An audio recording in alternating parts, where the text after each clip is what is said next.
gonna try. This is Dan Land Pro. Hey, how you doing?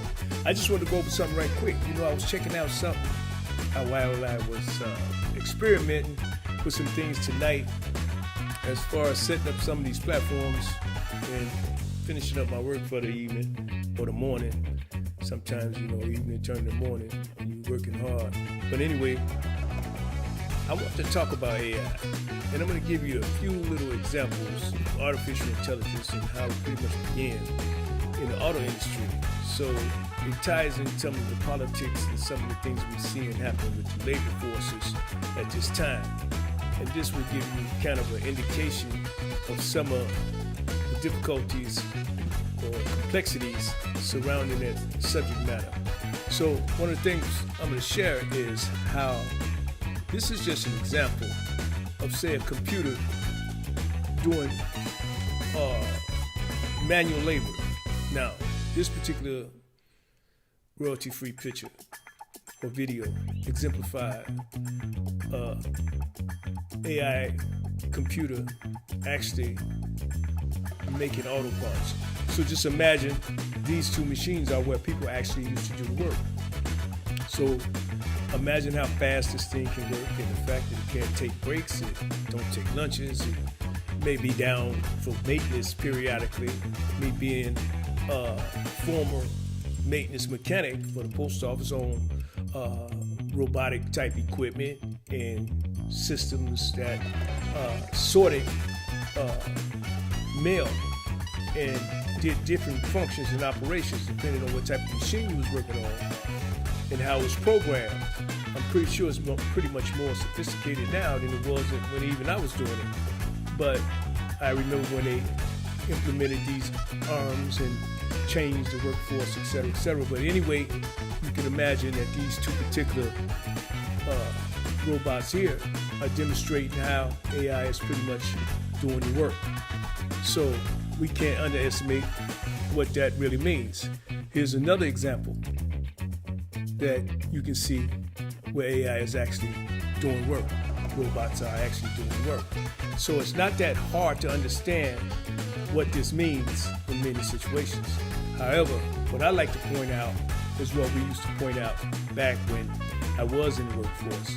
Somebody got to fix these things. So that's for people to understand where technology is going, where jobs may be, where employment may be, where small business may be, because these things require certain types of technical skills in order to keep them operating.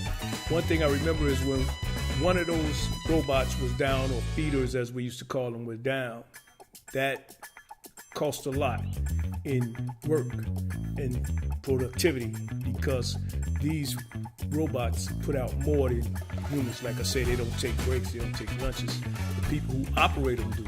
So sometimes that may be a reason for them not to be in operation or producing. However, as sophisticated as technology has come now, these things can operate 24/24, and in many cases don't break down. So you got to think about that. So if I was going to encourage or inspire anyone to understand that, I don't think AI is going anywhere. So that would be something to motivate and inspire younger people in the younger generation to understand that you might want to take some interest in the jobs that's going to be available to fix these particular robots or this type of equipment. And like I said, these are royalty-free pictures. I'm assuming that they're probably years old. So we're not even really showing you the magnitude of how fast these robots are probably operating now in many of these plants. I'm just using these auto robots as an example because most of us can relate to that. Now here's another example. This is another job that you probably had 2 or 3 people doing because I'm certified as an auto body and fender mechanic. It's something I took up when I was younger. And in fact, I went to school for that as well. And we used to spray paint cars, prime them, paint them. You gotta make sure they're clean. You gotta put the clear coat on them when you finish. It was a process. So now you have a robot that can do this. We used to have to breathe that stuff, even though we had these air filter masks on with the filters in them. I mean, it was so much to the process of auto body offending that, yeah, you have to go to school to understand what that process is. However, the health dangers of breathing the contaminants from the primer, from the paint, the danger sometimes working on cars, or some of the things that could happen in a booth, the atmosphere, the environment. There was just so many things that surround that particular craft or profession. But now, as you see, there's a robot practicing on how it's going to paint cars. And that's what this is. This is a robotic arm that paints automobiles. So you see, these are just pictures to show you the power of AI. And I don't think it's going anywhere based on capitalism, because capitalism is about owners and workers, producers and consumers. So as you see, the producers are looking to profit margins, et cetera, so they want to do the work as easy as possible, as cheap as possible, which makes it where the robot becomes more important than human beings in some cases. However, the end result, and this is as far as I'm going to take this example, is that there's always somebody overseeing the robots, just the same as if they were overseeing people. So as you see, this person standing on a scaffold overlooking where the robots are actually working, to see which ones are producing, which ones may be broke, which ones may require maintenance, which ones, it's like watching people, except no one's raising their hand to go on break, no one's taking a day off, no one's going home early. I mean, we can go down the list. So this is a reality of where AI has taken us and where it's probably headed. So that's not to say if AI is good or bad or demonic or anything of that nature.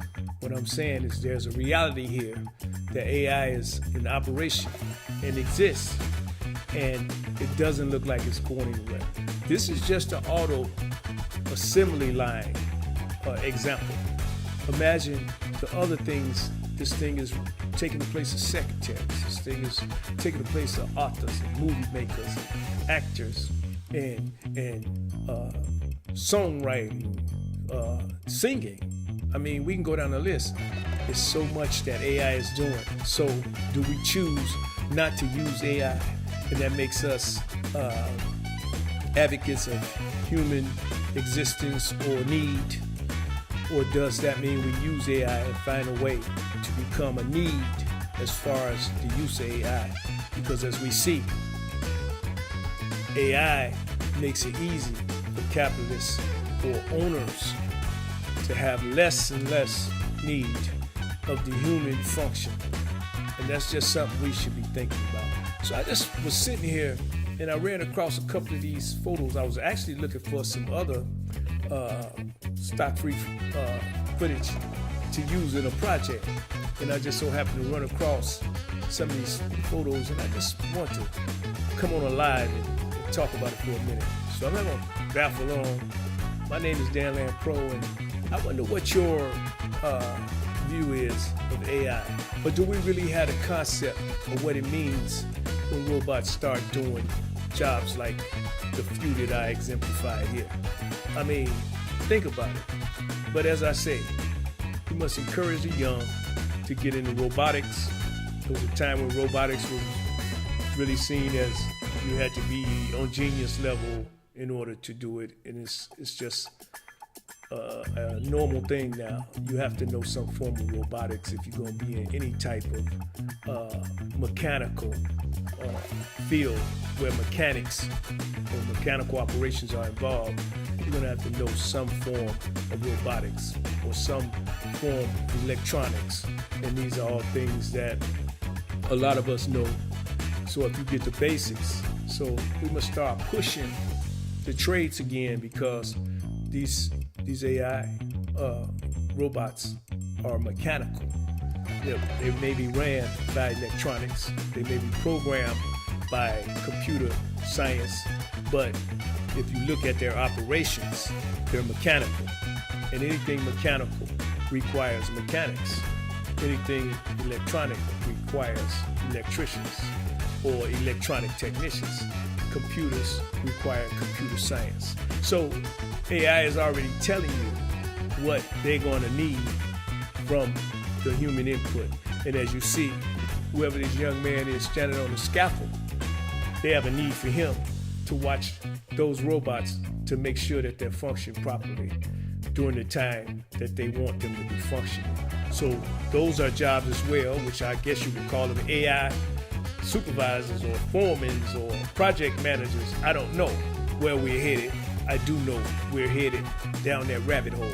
So just wanted to share that with you. Let me know what you think. Put it in the comments. My name is Dan Land Pro. Till next time. Peace.